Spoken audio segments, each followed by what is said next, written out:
Peraí, não liberou a gravação. Será que é porque tu é de... Não, agora deu. Oi, pessoal. Então, quero agradecer quem está assistindo a gente. Hoje a gente vai conversar com o professor Guilherme Lunardi, do PPGA da FURG. Tudo certo, professor? Tudo bem? Tudo bem, tranquilo. Show de bola. Então, a gente vai conversar sobre a adoção de tecnologia nos negócios, falar um pouquinho de limitações, de potencialidades, que é uma das áreas de pesquisa do professor Lunardi. Mas para a gente poder entrar nisso, eu trouxe aqui um breve resumo, né, do professor Lunardi. Então, ele é bacharel em administração de empresas pela FURG, especialista em gestão de hospitais pelo Sírio-Libanês, mestre em administração e ficou errado ali o doutor em administração, né, pela URGS. Isso, queres dar uma... Quem sabe? Não, a gente depois eu complemento ali. Tá, E aí pós-doutor por Canadá, né? Eu não sei ler isso. Universidade de Montreal, ali, Escola de Altos Estudos Comerciais. E é professor do ISEAC FURG, é professor do mestrado, né, em administração, coordenador do programa de pós-graduação e pesquisa em diversas áreas das pesquisas que a gente vai trazer aqui. E teve o privilégio de dar aula para o Zépica, né, professor, várias vezes, olha isso. Isso tinha que estar no teu currículo, que nem colocaram lá, né, morou com o Olavo de Carvalho, vou botar bem, aula para o Zépica no currículo, fica bonito. Professor, brincadeiras à parte, obrigado por ter aceitado conversar com a gente, tá? Vai ser muito legal a gente te ouvir. Eu trouxe aqui para o pessoal algumas pesquisas tuas, que são as pesquisas que a gente vai discutir, eu procurei, na realidade, as pesquisas que mais se encaixassem com a ideia de adoção da tecnologia e a adoção do MConf, tá? Então, sem mais delongas, professor, vamos lá entrar nas perguntas, então? Nesse estudo aqui que tu desenvolveu com o professor Longaray e outros autores, né, tem essa informação de que as pressões que para adotar o Facebook Commerce, essa troca aí, essa transação pelo Facebook, a maior pressão que existe, o maior fator motivacional é a questão de pressão externa, né? Tu pode comentar um pouquinho que pressões externas são essas para a gente? Claro. Então, primeiro, Zé, agradecer o teu convite aí, por estar participando do teu canal em uma das tuas lives e do material que está sendo gerado para os teus alunos, né, e o pessoal que te acompanha. Então, assim, eu vejo assim que até tu comentaste um pouquinho sobre as pesquisas, né, e de alguns trabalhos que eu venho desempenhando, e eu acho que seria interessante mostrar assim, que alguns desses assuntos a gente acaba trabalhando de forma mais isolada e outros em conjunto, né? Então, um dos temas realmente é a adoção e o impacto de tecnologia, né? O que leva, o que facilita ou dificulta a adoção de tecnologia, tanto pelo lado das empresas ou organizações ou pelo lado dos indivíduos, mas também qual o impacto que o uso da tecnologia tem para essas organizações ou para as pessoas, né? Aí vem a parte também de comércio eletrônico, onde a gente fala bastante das redes sociais, e aí entrou o Facebook, algumas pesquisas nossas agora estão trabalhando com a questão de outras redes sociais, a questão de Instagram, né, e aqui está conciliando realmente a pequena empresa e o uso das redes sociais. Outro trabalho também vai na linha de sustentabilidade, né, ou de práticas de sustentabilidade aplicada à área de tecnologia, e que seriam talvez os principais eixos, né? Então, o que eu vejo assim, quando a gente analisa a adoção de tecnologia, especialmente independente de ser o uso da internet, ou seu uso de algum software específico, ou até mesmo de redes sociais, como é o caso aqui do Facebook, né? Especialmente pelas pequenas empresas, o principal fator que motiva essas empresas a entrarem é a questão das pressões externas que a gente associaria à questão de concorrência, né? Então, esses empresários, eles percebem que no ambiente de negócios dela, os seus concorrentes e outras empresas líderes estão desenvolvendo e estão entrando nesse mercado, né? Estão, por exemplo, criando o seu site de Facebook, na página do Facebook e oferecendo produtos e vendendo produtos e serviços, então isso é um motivador. A questão governamental também, então tem uma certa pressão, não só da concorrência, mas também do governo exigindo que essas empresas investam em tecnologia, né? Então ela acaba, por exemplo, ela precisa gerar nota fiscal eletrônica, então ela precisa de um sistema automatizado, né? E às vezes ela vai entrar também no comércio eletrônico por essa forma. E também a questão mesmo de pressão dos clientes, né? Clientes ou fornecedores. Tem casos, né? Talvez no caso da micro e pequena empresa, a pressão do cliente de dizer o seguinte, olha, eu não tenho, ainda mais agora nos tempos de pandemia, né? Eu não tenho disponibilidade para ir na tua loja física, mas eu quero comprar o teu produto, ou senão eu vou comprar de um concorrente. Então, o fato do consumidor estar buscando, ele está usando a internet móvel, né? Ele está usando o dispositivo móvel dele para andar nas redes sociais, ou para entrar nos sites, ou para comprar os produtos, da mesma forma que ele vai circular pela internet. Isso também tem motivado, como uma pressão externa, o microempresário a entrar nesse segmento do comércio social, né? Seja desenvolvendo seu site, seja desenvolvendo um aplicativo, ou permitindo que o seu site possa ser acessado de forma correta pelo aplicativo, né, em função das diferenças de tela, enfim, existem hoje tecnologias mais modernas que fazem com que o design seja o que a gente chama de design responsivo, né, ou seja, o site se adapta à tela do tablet ou do computador ou do smartphone da empresa, né, do usuário, no caso, e também ele vai poder entrar nessas redes sociais para poder participar desse mercado que está, dessas oportunidades que estão se mostrando cada vez mais eficazes no mercado, né? Professor, a gente tem conversado, né, a questão, claro, a gente apresentou o mConf, o e-commerce, né, no caso, tipo, mobile commerce, mas tem que veio lá do e-commerce, né, esse comércio eletrônico, e a gente já está entrando em F-commerce, né, o nome do artigo é F-commerce, de Facebook commerce, a gente deve estar esperando aí o e-commerce, do Instagram commerce, e está cada vez afunilando mais, né, mas assim, hoje em dia, acho que até se usa mais Instagram para fazer a transação do que o próprio Facebook, né, se tu entra ali, o pessoal até pede que tu vá para o Instagram. E aí, nessa sequência, eu queria te perguntar assim, quem adota esse modelo de transação mais de sangue doce, assim, de uma forma mais ativa, não, eu vou colocar já direto nesse formato, tu acha que acaba saindo melhor, tem uma vantagem aí de ser mais pioneiro no modelo? Porque muita empresa teve que fazer isso meio que a toque de caixa por causa da pandemia, né? Não teve opção, ou entrava ou acabava que não ia ter como vender. Mas para empresas que já estão nascendo nesse formato, tu acha que existe algum tipo de vantagem aí? Eu acredito que sim, né? Muitas talvez estejam entrando de forma passiva, né? Do tipo, olha, a concorrência está exigindo, eu vou criar meu site, né? Eu vou criar o meu aplicativo, vou contratar alguém, eu vou desenvolver o aplicativo, ou vou habilitar as minhas diferentes redes sociais para entrar em contato com o cliente. Mas só isso não é suficiente, né? A gente, como tu comentaste ali, a gente falou do e-commerce, né? E aí vem o mobile, o m-commerce, que é a questão do uso do mobile, que está se destacando como uma plataforma importante de venda, né? E aí vem o F-commerce com o Facebook. E aí a gente está pegando empresas hoje, aí não de pequeno porte, que estão trabalhando com o conceito de omnichannel, né? Ou seja, aquele conceito de multicanalidade, onde ele vai ter né? O aplicativo, ele tem a questão do GPS para poder se localizar, ele tem a questão das redes sociais, e tu falaste do Instagram, né?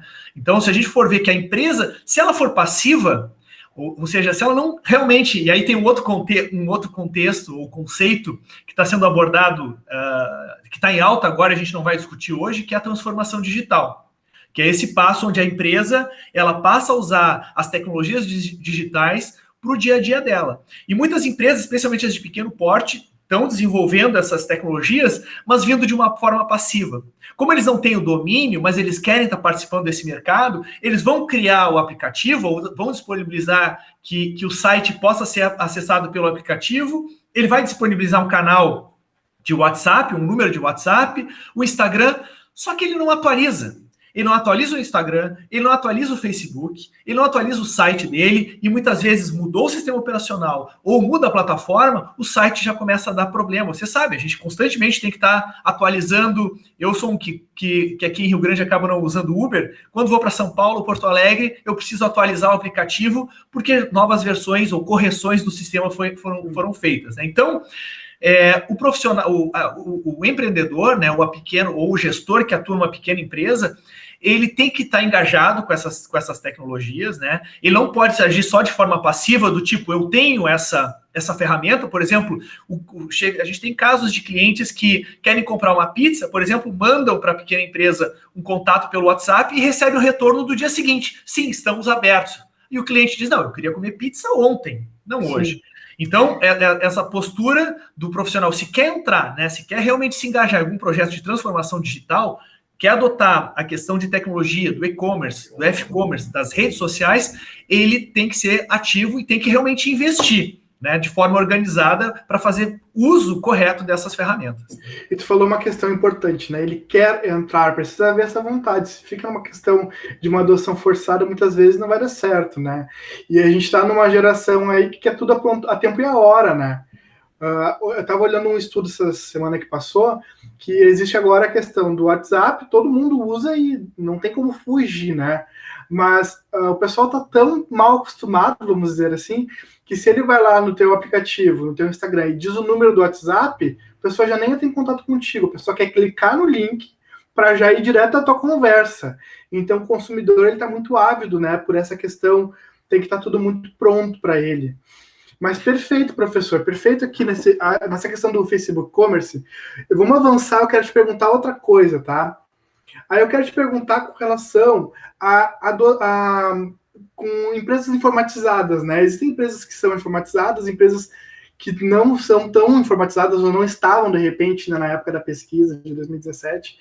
E eu queria te perguntar, assim, nesse estudo, né, vocês colocam que existem diferenças significativas nesses dois tipos de empresa. Se tu consegue conversar um pouquinho com a gente nesse sentido? Uhum.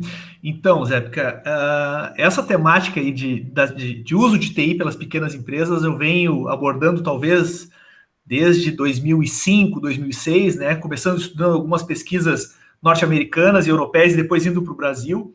E a gente percebe que ano a ano o percentual de empresas, né, de microempresas que passam a utilizar, seja a internet, seja um sistema informatizado, né, ou alguma tecnologia de código de barras, por exemplo, ela está aumentando ano a ano, né?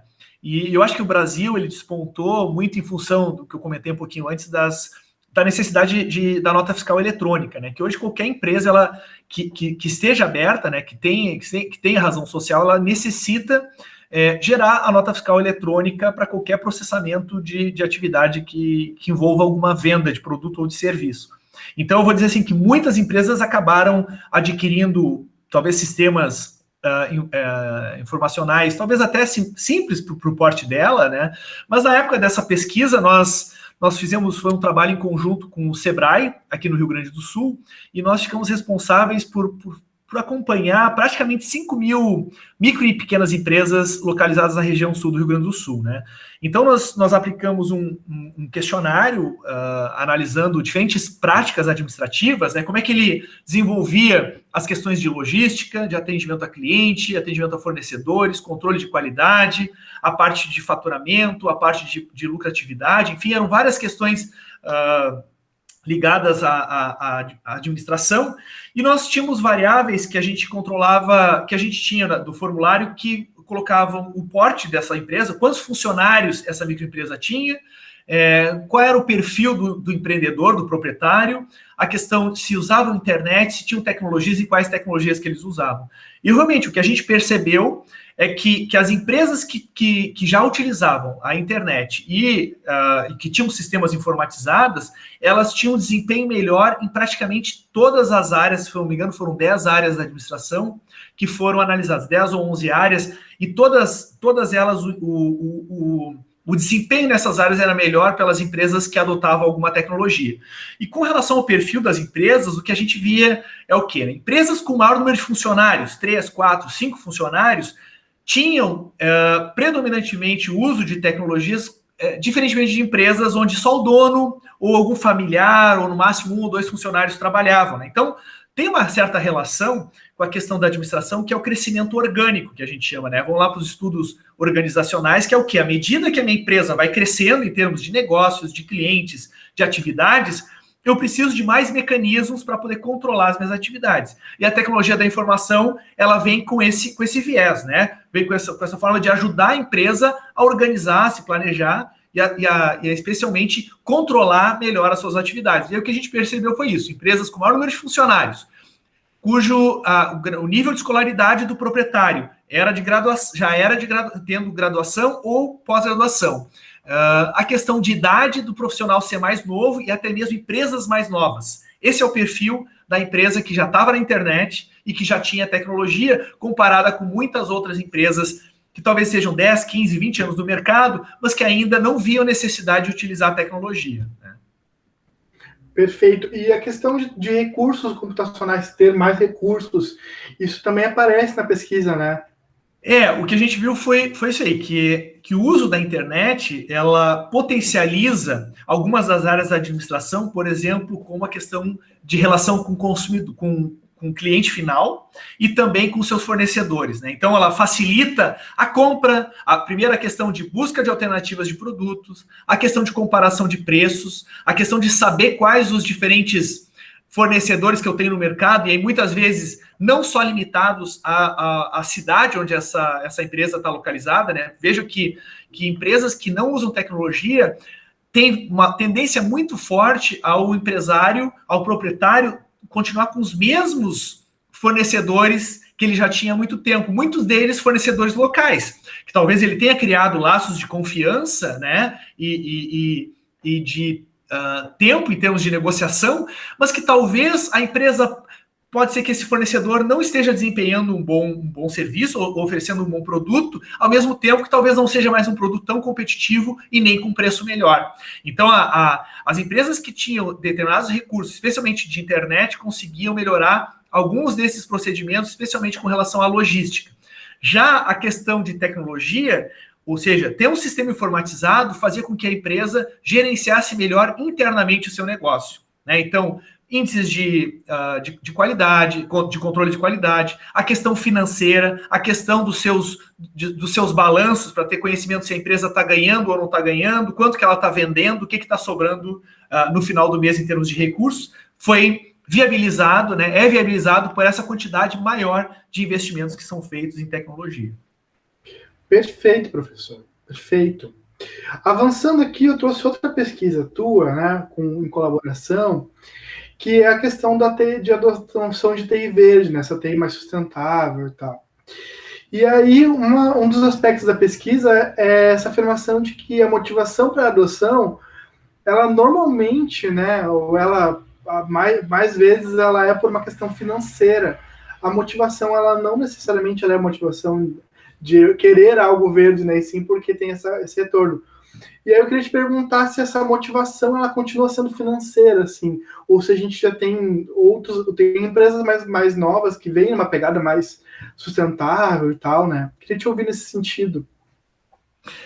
Eu vou dizer assim, às vezes a área de tecnologia, ela, nos últimos anos, a partir de 2008, mais ou menos, especialmente por uma das crises que a gente teve aí do petróleo, que fez com que o custo da energia se tornasse muito caro, e aí as empresas passaram a cobrar mais dos fabricantes de computadores que eles fossem mais eficientes, especialmente energeticamente, né? Então, aí, quando a gente olha essa lente da sustentabilidade, talvez o modelo mais trabalhado dentro dessa lógica é o TBL, que a gente chama, né, que é o Triple Bottom Line, né, que seria um modelo com 3 linhas de base, que seriam, ou seja, a sustentabilidade ela não abrange só a dimensão ambiental. Eu tenho a dimensão ambiental, eu tenho a dimensão econômica e eu tenho a dimensão social. Ou seja, se eu quero ser uma pessoa ou uma empresa sustentável, eu tenho que me preocupar com as questões do meio ambiente, porque eu preciso de recursos, mas vou precisar de recursos que são finitos, e mais à frente eu preciso garantir que as próximas gerações tenham acesso à questão desses recursos. Eu tenho a questão econômica também, porque esses insumos que não são renováveis, eles são finitos, e, portanto, eu preciso economizar esses meus insumos, ou seja, eu tenho que tentar utilizá-los da forma mais eficiente possível, e eu tenho que pensar na questão social. Não adianta só a minha empresa faturar, se eu não tiver um mercado consumidor, ou até mesmo fornecedores que possam me atender as minhas necessidades. Então, quando a gente fala na dimensão social, a gente está falando em geração de riqueza e distribuição de riqueza. E a área de TI, o que a gente percebeu é que a gente acaba trabalhando com alguns conceitos, com 2 principais conceitos, que são o da ecoeficiência, que é o principal motivador das empresas, ou seja, ela quer melhorar, ela quer diminuir o seu impacto financeiro, seu impacto ambiental, substituindo tecnologias antigas por tecnologias mais limpas, sabendo que elas não vão prejudicar menos o meio ambiente, mas em compensação elas vão reduzir os custos, né? Seja gastando menos insumos, seja gastando menos energia. Um exemplo é a impressão frente e verso. Então, eu estou gerando menos papel, é ótimo para o meio ambiente, mas no final do ano eu vejo quanto que eu estou gastando a menos com toner, né? Especialmente papel. Ou quando eu troco um computador que é antigo e que consome muito para um computador que consome menos energia, quando eu vejo isso no final do ano, o quanto que eu deixei de gastar com a minha conta elétrica, mas ao mesmo tempo eu estou gerando menos gás carbônico, estou gastando menos energia, e isso para o sistema é melhor. E só para concluir a questão da videoconferência, por exemplo, né? A videoconferência, se a gente for enxergar as empresas, principalmente agora com a questão da pandemia, onde várias reuniões vão continuar sendo à distância, né? Se vocês forem examinar que as nossas reuniões presenciais eu tinha a questão de deslocamento de veículos, né? Consumo de gasolina para isso aí, o trânsito piora porque eu tenho que inserir, fazer com que as pessoas se desloquem até o local, né? Muitas vezes eu tenho a questão de diárias, de gastos que eu tenho que fazer para essas pessoas, enquanto que se a gente for fazer a videoconferência de casa, esses custos eles caem bruscamente, né? Então, eu estou fazendo vários bens em termos de sustentabilidade e, ao mesmo tempo, ambientais, né? Mas, ao mesmo tempo, é a questão financeira que está pesando. Então, o que eu vejo é o seguinte, a questão financeira, ela ainda é o principal motivador, mas ela tem um impacto sobre a questão da sustentabilidade, porque a empresa que gasta menos energia, que gera menos gás carbônico, que gasta menos papel, ainda que ela saiba que ela está reduzindo custos, ela fica muito orgulhosa de saber que está fazendo a parte dela, que é impactar menos o meio ambiente. Então, na verdade, então ela chega com essa ideia do financeiro, mas depois ainda tem essa questão moral, ganho. Vamos dizer assim, entendi. Isso, esse ganho ambiental aí. Professor, perfeito. Vamos avançar aqui. Eu quero te perguntar com relação ao investimento em TI, né? A gente conversou um pouquinho antes naquela pesquisa do Sebrae, que é nítido que tem o retorno, né? Já é meio que dado como certo, assim. Mas algumas micro e pequenas empresas ainda têm algum tipo de dúvida em adoção, né? Isso aparece bastante nessa pesquisa aqui, em colaboração com outros autores. Daí eu queria te perguntar, assim, por que tu acha que tem tanta dúvida ainda? Por que o pessoal ainda tem essa receio, assim, da adoção? O que eu vejo é o seguinte, Zé, porque realmente as pessoas veem casos de sucesso, né, e a mídia toda fala, né, que eu preciso ter computador, eu preciso da internet, e realmente nós temos vários benefícios e várias oportunidades que são abertas a partir do uso da tecnologia, só que não basta eu ter o computador na minha empresa para eu ter ganho. O ganho que eu vou obter, o impacto positivo, os benefícios que eu vou ter é a partir do uso dessa tecnologia. E especialmente nas micro e pequenas empresas, elas têm muita dificuldade, talvez assim, elas têm uma limitação de recursos, mas ainda que elas invistam, seja num software, seja numa rede de internet, seja nos computadores, se ela não fizer o uso adequado desses computadores, ela não vai obter resultado financeiro nenhum. Aliás, vai comprometer a saúde financeira dela pelos investimentos que ela fez. E não é incomum a gente ver em várias empresas que a gente circula, uns softwares que às vezes não são tão complicados, né? Mas que as empresas usam talvez uma outra opção apenas, né? Eu quero fazer só a venda. Não uso controle de estoque, até mesmo para que o sistema avise quando não está faltando produto na prateleira ou ele deve ser comprado. Ela não gera, embora o sistema gere relatórios, o empresário não sabe gerar os relatórios que possam mostrar para ele qual é o funcionário do mês, qual é o produto que mais vende, qual é o produto que está parado na prateleira, qual é o produto que venceu, que está para vencer, e eu tentar fazer uma promoção e fazer com que esse produto saia da prateleira, né? Então, esse que ainda é o grande questionamento. Porque os empresários investem, mas muitos deles não conseguem fazer com que o retorno, o investimento que foi feito, acaba não retornando porque a tecnologia não é bem utilizada pela empresa, né? Então, na realidade, de repente, falta uma sensibilização aí por parte de como utilizar, falta alguma coisa nesse sentido, né? Que é interessante perceber que a gente tem tanta pesquisa, tem tanta ferramenta já pronta, dada, né? E ainda o que se pega aí é essa defasagem do uso mesmo, né? Da efetividade. O que me leva a te perguntar o que a gente tem discutido muito também, que é essa questão do I da TI, né? Muitas vezes a tecnologia, temos a ferramenta, mas a informação ela não é nem gerada. Tu comentou assim, tem ali o relatório pode ser gerado mostrando quem é o melhor funcionário do mês, mas aí o gestor nem sabe gerar esse relatório, ou muitas vezes não tem noção que o sistema geraria, então a informação está ali dentro. E esse texto do Davenport, né, tu recordas dele, eu acredito, ele faz aquela alusão de água e encanamento, né? Muitas vezes as empresas têm grandes encanamentos, mas a água, que é o importante, não corre. Ela tem a tecnologia, né? Tem a tecnologia, tem a rede, mas não usa, né? Então, o que eu vejo, assim, acho que dá para complementar essa resposta com a anterior, né? Especialmente trazendo para o contexto das micro e pequenas empresas, é que o empresário ele tem muito receio com relação ao... Talvez eu acredito que muito do que ele... Do dia a dia da empresa dele, ele não consiga fazer uma reserva financeira, sabe? Eu acho que se o negócio está indo bem, ele vai melhorar de vida, né? E vai tocar a empresa dele da forma que ela está indo. Então, a hora que a empresa começar a ir mal, ele não vai ter aquela reserva para mais de 1, 2, 3 meses que vai segurar o negócio dele e daqui a um pouco a empresa vai começar a desandar.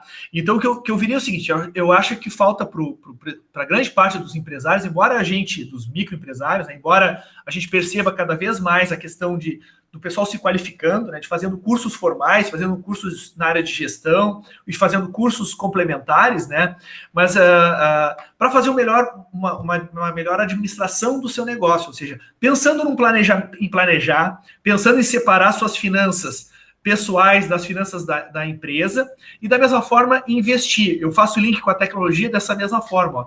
A empresa precisa, ela vê como custo, mas ela tem que designar uma parte dos investimentos dela, dos recursos que ela tem, para qualificar os funcionários, para qualificar os seus gestores no uso das tecnologias, às vezes no apoio, até mesmo de utilizar o próprio Sistema S, né? Alguma empresa, às vezes, de consultoria, mas às vezes o próprio Sebrae, que tem um foco, né? Às vezes a empresa ela já acha que é caríssimo, e às vezes não é um valor tão alto para que ela possa utilizar melhor os recursos que ela teria disponível, né? Então eu vejo que tem que ter essa mudança na cabeça do empresário para tentar colocar ver como a necessidade de alguns investimentos para poder utilizar melhor a tecnologia. Porque esse é o problema, não adianta ela ter o sistema se ela não souber gerar o relatório do vendedor do mês ou daqueles vendedores que não estão vendendo, não para eu demitir esses profissionais, mas para eu pegar e conversar com eles e tentar, talvez, dar algum treinamento específico para eles eles possam melhorar. Porque se eu pegar só no todo,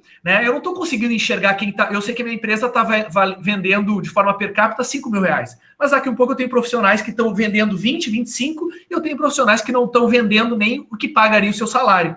Como eu trabalho com a média, parece que a empresa está indo bem. Mas se eu conseguisse fazer essa gestão da informação, focar no I e não apenas na TI, eu posso talvez identificar pontos que a empresa pode vir a crescer, né?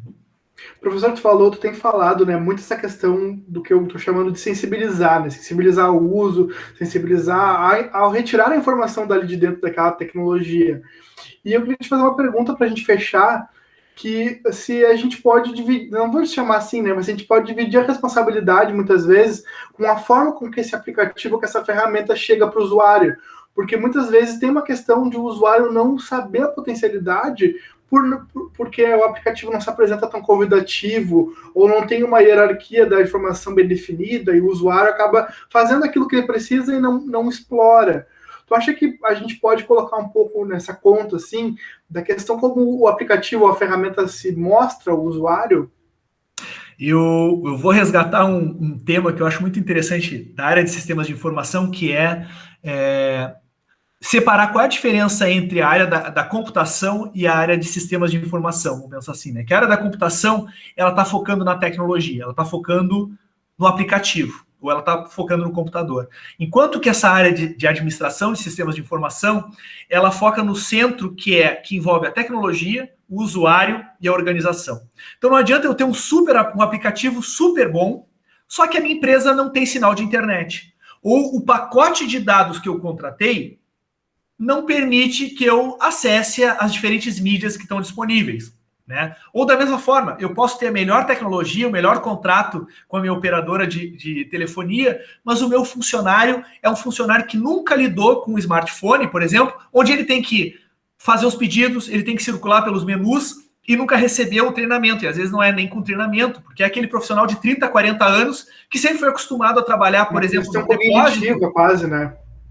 Então vai por aí. Então eu diria que seria essa base. Eu acho que a gente tem que sempre olhar considerar os três focos, né? O que pode dar problema? Será que é a tecnologia que está ruim? Bom, então vamos tentar melhorar. Será que é a minha empresa que não está com questões estruturais, a questão de orçamento, ou a questão até mesmo de cultura que está impedindo que essa tecnologia não dê certo? E, por fim, considerar o usuário, né? O indivíduo, ele tem condições de usar essa tecnologia? Bom, se eu conseguir casar essas três coisas, certamente eu vou conseguir utilizar melhor a minha informação e a minha tecnologia de informação. Perfeito, professor, perfeito.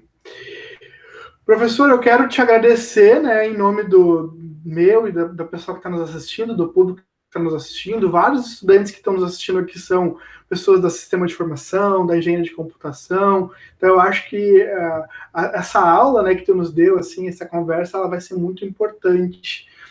Eu compartilhei aqui com o pessoal alguns contatos, assim, o teu Lattes, o teu Scholar, ResearchGate, para o pessoal pegar outras pesquisas e deixar o teu e-mail também, né? Se o pessoal quiser entrar em contato direto contigo, te perguntar alguma coisa, pedir algum outro material. A gente não conseguiu entrar muito nos materiais, né? Tipo, conversando mais de uma forma mais generalista. Então, se o pessoal ficar à vontade para te mandar algum e-mail, alguma coisa. E também compartilhei para o pessoal acompanhar o PPGA, né, nas redes. Tem o site do PPGA FURG, o Instagram, o Facebook. Isso. E te agradecer, professor. Te agradecer total aí pelo tempo, pelo papo, né? E se tu quiser fechar, fazer a tua consideração final. Não, só dizer que agradecer o convite de novo, né? E te parabenizar pela iniciativa, pela escolha dos temas, né? E espero que contribua contigo, com a tua turma, né? E da mesma forma me coloco à disposição, se o pessoal quiser fazer um bate-papo, discutir um pouquinho sobre essas temáticas, vai ser um prazer, da mesma forma que, né, quem tiver interessado em seguir na pós-graduação ali, como o próprio o Zépica fez, né, fique à vontade aí para buscar algumas informações e ver um pouquinho dos trabalhos e das pesquisas que estão sendo realizadas. É isso aí. Muito pessoal da engenharia vai para o mestrado em administração, né, busca essa formação complementar aí da área da gestão depois, e no mestrado da FURG a gente tem a área de tecnologia, né, tecnologia gerencial, né. Isso. Então, fica esse convite para conhecer mesmo, né? Professor, muito obrigado, viu? Obrigado pelo papo. Obrigado. Abração, Zépica. Peraí. Deixa eu parar de gravar.